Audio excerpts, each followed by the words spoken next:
Hi guys, how are you? This is Lois. Welcome back to my channel. I hope you're well and safe wherever you are. I'm here to give you a quick update about studying in Canada. You know, one thing I keep telling you, immigration changes here faster than the weather. And now we have new changes that are going to be affecting a lot of you as international students in Canada or prospective international students. So please watch this, share it with your friends, with your relatives. So I am a regulated Canadian immigration consultant. I am based here in Calgary, Alberta, and this video is for education purposes only. Should you need legal advice, kindly head on to our website www.mileleimmigrationservices.ca and book yourself a consultation. Guys, thank you for those ones who have subscribed. If you haven't subscribed, please do subscribe, like, and share, and hit that notification button so that you don't miss out on our regular updates. Now, this December has seen a lot of changes in the international student space, and you all know that Canada is a top destination for international students thanks to the high quality of education institutions, you know, the diverse society, and work opportunities and immigration opportunities after graduation. But you know what? Since the pandemic, we've also seen a lot of changes and a lot of challenges that are facing international students, and therefore IRCC, that is the Minister for Immigration, has announced a lot of changes beginning from December 1st up until December 7, 2023. Now, what is the biggest change that you should all be worried about, or you should all note? And maybe you should put this into consideration when you're thinking of when to apply for your study permit, because moving forward, and that is beginning January 2024, the minister announced that the cost of living requirement for international students when they're applying for study permits is going to be raised so that students can arrive here prepared to face life in Canada. What is bringing this change? You know, cost of living has gone up, inflation has gone up, especially cost of housing. You know, so because of that, the living requirements. So what is done every time you're applying for a study permit, you are supposed to show that you have proof of finances. And proof of finances is supposed to give an indication of your ability to cater for your tuition and living expenses in Canada. So generally what they say is that you need to show that you have at least 1 year of tuition and 1 year living expenses, okay? And previously, the living expenses has been at 10,000 Canadian dollars for the longest, okay? For the longest. But now, with this change and with the recent, and I think that 10,000 Canadian dollars was set, I can't even remember, but I think it's been in effect for like over 10 years. Okay, so again, things have changed. The pandemic came, life has gone up, everything is crazy all over the world, and now you have to show tuition, and then you have to show living expenses of 20,635. That is a lot of money, my friend. Okay, yeah, so 2635 is the living expenses, the living expenses bit of a study permit application.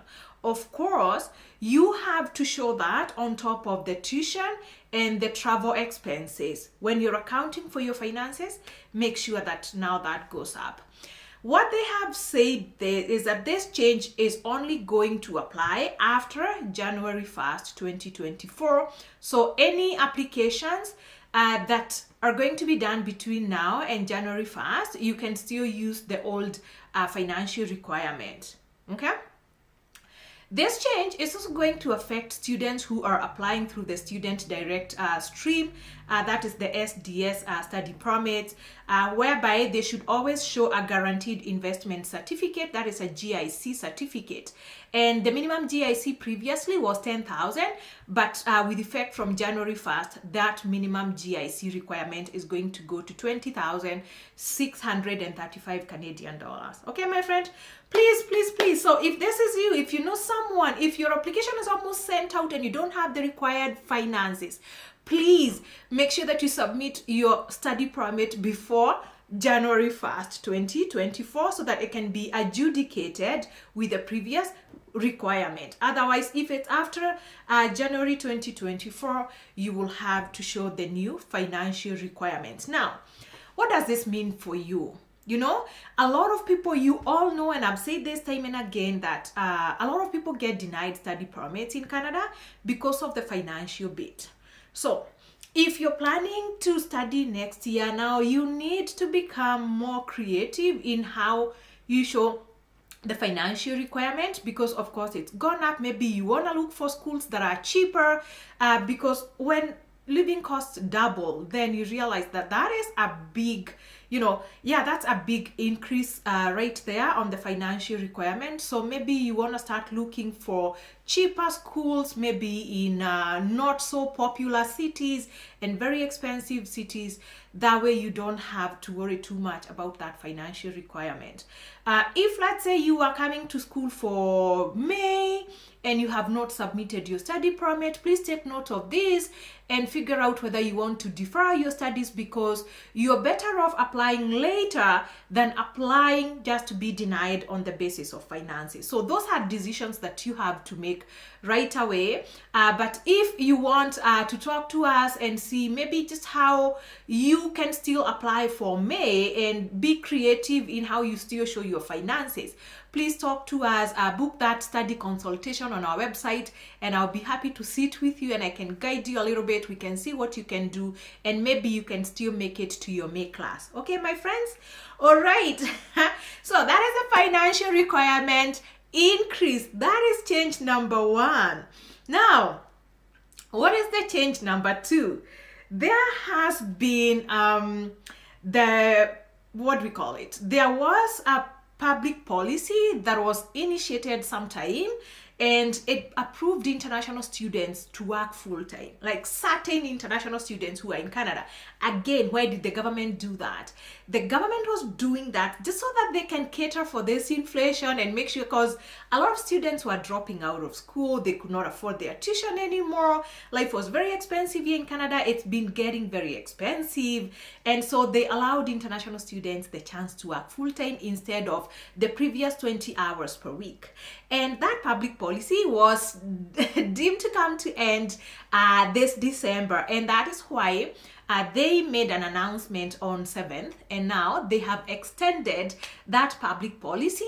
And that public policy then now says that international students who are already in Canada, they can continue working full-time. And I think that is very good news for a lot of international students, and especially those students who reported school in September. A lot of them were expressing concerns. They were telling me, Lois, we came in September, we don't have jobs because employers don't want to hire us when we are part-time, while there are students here who are working full-time. So this is good news for you. If you're already working in Canada, you reported this year, you can now start working full-time. Okay?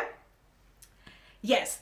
Now, one thing I say, just based on my experience, so don't take this to the bank, but based on my experience, as you can see, the economical climate out here, I don't think that just because the government has extended this policy until April 2024, that is what, 5 months to come? I don't think they have a magic switch that they will switch on 1st of May and say, oh, you know what, the financial crisis is sorted out. So I have a feeling that this public policy will be made permanent going forward, such that international students do not have to work just 20 hours. Okay? So anyway, I know the government kind of hinted that international students could be working more than the 20 hours. Okay? Maybe they want to increase that. They may increase that to 30 hours per week. And I think that is good because it gives international students that allowance to be able to work and still be able to sustain themselves. Otherwise, there's going to be a lot of dropouts in the international student space. And of course, we don't want that. The government doesn't want that. So yeah, I think as much as you can now meet the financial requirement there, you should have some confidence coming to Canada, knowing that yes, I understand the cost of living is up. It's not only in Canada, it's everywhere in the world, but I can still be able to work and sustain myself while I study. Okay? All right. Now, the other change, or rather the other announcement that was made was on post-graduation work permit.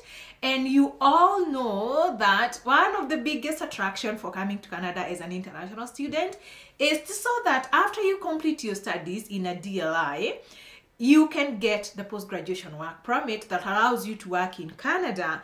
And after you work in Canada, you gain what we call Canadian experience. Okay, that is the most coveted thing for international students, because with that Canadian experience, you then get to qualify for Canadian immigration through the Canadian Experience class, or even just the Federal Skilled Worker Program, and others through provincial nomination programs for the province where you are studying. So the IRCC said that students who begin a Canadian study program before September 2024, okay? So between now and September 2024, you guys, you may still continue to study remotely online to a maximum of 50% of your study program, while you still count that study towards your postgraduate work permit, okay?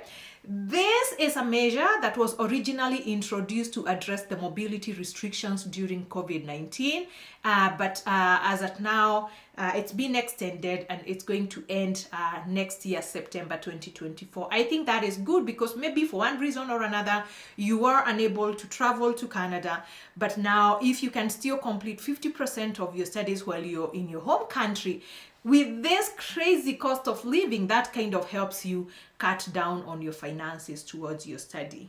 Okay? The other change that was announced, I think it was announced on December 1st, and I posted this, so hopefully you guys now are aware that going forward, if you're applying for a study permit through the IRCC Secure account, you must make sure you use the new version of the application form IMM 1294, okay? Don't use the old 1294 form. There is a new improved 1294. Make sure that is the form that you use. If you don't use that new form, your application is going to be returned, because of course it's not complete and it's not correct, okay? Then the last one, of course, last but not least, guys, you know, there's been a lot of fraud. Oh my goodness. There is so much fraud with these international students. You know, I guess the more popular something gets, the more there are people out there who want to take advantage of people. And unfortunately, the biggest losers when there's a lot of immigration fraud is international students. So there has been a lot of cases. If you've been on your news, there's been a lot of cases whereby international students came to Canada with fake LOISE, that is letters of admission from fake schools and all that. I'm not gonna get into that. I don't wanna get political. But because of that, IRCC has now required that institutions, that is schools, where you're coming to school, they must now confirm the validity of every letter of acceptance. So if that institution does not respond within an allotted time, the study permit application will be returned and refunded. So you have to make sure that when you're applying to come here to school, apply to reputable schools. Okay, my friends? Apply to reputable DLIs, that is designated learning institutions. One thing I always have to remind you, that if your goal is to be a permanent resident, make sure that the school offers postgraduate work permit. My friends, do not miss out on that. And if for any reason, because I know people have reasons that make them go to non-DLIs or even those schools that don't offer postgraduate work permits. If your goal is to immigrate, immediately you get into those non-DLIs, think of how you will move while you're inside Canada to a DLI, just so that you can get a postgraduate work permit. Otherwise, unfortunately, I keep seeing time and time again whereby people come to Canada and they only call me too late. They're like, Lois, you know what? I came here to study in this particular college, and unfortunately, I've just realized that I won't get a postgraduate work permit, so I can't get employed. And I'm like, oh my goodness, you've already wasted your 2 years in Canada. Maybe, you know, not necessarily wasting, but it's time wasted, considering that they could have moved to another school whereby they could have qualified for a postgraduate work permit. So make sure you come to reputable schools, make sure they are DLIs, make sure they offer postgraduate work permit. If they don't, make sure you transition as soon as possible. If you want some strategies on how to do that, you can always book a consultation with me, a study consultation on our website, and I will guide you and I'll help you see the future. Because as an international student, I can't say this enough. You should always ask yourself, where am I going to Canada to study? Am I going to Canada just so that I get a credential and go back home? Which is fair, okay? If that is your goal, you don't have to worry about a lot of these things, especially postgraduate work permits. But if your goal is to come and stay here post-graduation, my friend, you don't make plans inside Canada. You make plans before you leave your home country. That way, you avoid losing money, wasting time, you know, going through heartache. Please plan, plan, plan, plan. Failure to plan, my friends, is plan to fail.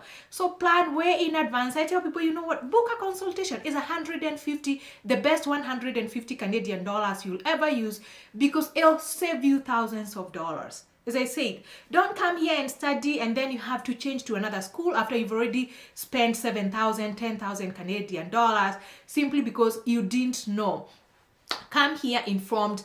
Informed people are empowered people. Anyway, guys, thank you so much for watching, staying here, share, like, and subscribe to our channel. And I'm coming back with another video. We are going to talk deeply on proof of finances, and more so we shall talk about GICs. Okay, thank you guys, have a good day, bye now.